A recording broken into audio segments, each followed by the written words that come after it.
కమిషనర్లుగా సుఖ్బీర్ సంధు, జ్ఞానేష్ కుమార్లను కేంద్రం నియమించింది. వారి నియామకానికి సంబంధించిన నోటిఫికేషన్ కేంద్ర న్యాయశాఖ విడుదల చేసింది. సుఖ్బీర్, జ్ఞానేష్లు 1988 బ్యాచ్ ఐఏఎస్ అధికారులు. సుఖ్బీర్ ఉత్తరాఖండ్ కేడర్ అధికారి కాగా జ్ఞానేష్ కేరళ కేడర్ అధికారి. సుఖ్బీర్ గతంలో ఉత్తరాఖండ్ సీఎస్గా, ఎన్హెచ్ఏఐ చైర్మన్గా పనిచేశారు. జ్ఞానేష్ పార్లమెంటరీ వ్యవహారాల శాఖలో కార్యదర్శిగా చేశారన్నటువంటి వార్తను హైలైట్ చేశారు. ఇందులో సగం బాండ్ల నిధులు బీజేపీకే అన్నటువంటిది రాసుకొచ్చారు. ఇందులో ఏదైతే వైసీపీకి వచ్చినటువంటి దాన్ని టచ్ చేయలేదన్నమాట తెలివిగా.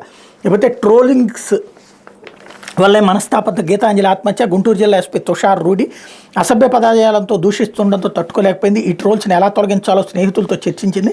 అది సాధ్యం కాదని వారు చెప్పారు. రైల్వే ట్రాక్ పైకి వెళ్ళి ఆత్మహత్యాయత్నం చేసి గీతాంజలి ఆత్మహత్యకు కారణమైన వారిలో 2 అరెస్ట్ అన్నటువంటి వార్తని హైలైట్ చేశారు. లేకపోతే పెట్రోల్ డీజిల్పై ₹2 తగ్గింపు. దాదాపు 2 ఏళ్ల తర్వాత పెట్రోల్ డీజిల్ ధరలు తగ్గే. త్వరలో సార్వత్రిక ఎన్నికల షెడ్యూల్ రానుండగా పెట్రోల్ డీజిల్ ధర లీటర్కు ₹2 చొప్పున తగ్గిస్తున్నట్టు ప్రభుత్వ రంగ సంస్థలు తెలిపాయి. శుక్రవారం ఉదయం 6 గంటల నుంచి తగ్గించిన ధరలు అమల్లోకి రానున్నాయని కేంద్ర చమురు శాఖ గురువారం సాయంత్రం తెలిపింది. ధర తగ్గింపుతో దేశ రాజధాని ఢిల్లీలో లీటర్ పెట్రోల్ ₹96.72 నుంచి ₹94.72కి, డీజిల్ ధర 89.62 నుంచి 87.62కి రాబోతోంది. వారం క్రితమే కేంద్రం వంట గ్యాస్ సిలిండర్ ధరను 100 మేర తగ్గించిన విషయం తెలిసిందే. అదే సందర్భంలో ఆంధ్రప్రదేశ్లో మాత్రం ధరలు తగ్గించలేదు. ఈ ₹2 తగ్గుతుంది ఆంధ్రప్రదేశ్లో. ఇప్పటికే ఇక్కడ మాత్రం రాష్ట్ర ప్రభుత్వం వసూలు చేస్తున్నటువంటి బాధుడు కొనసాగుతూనే ఉంది.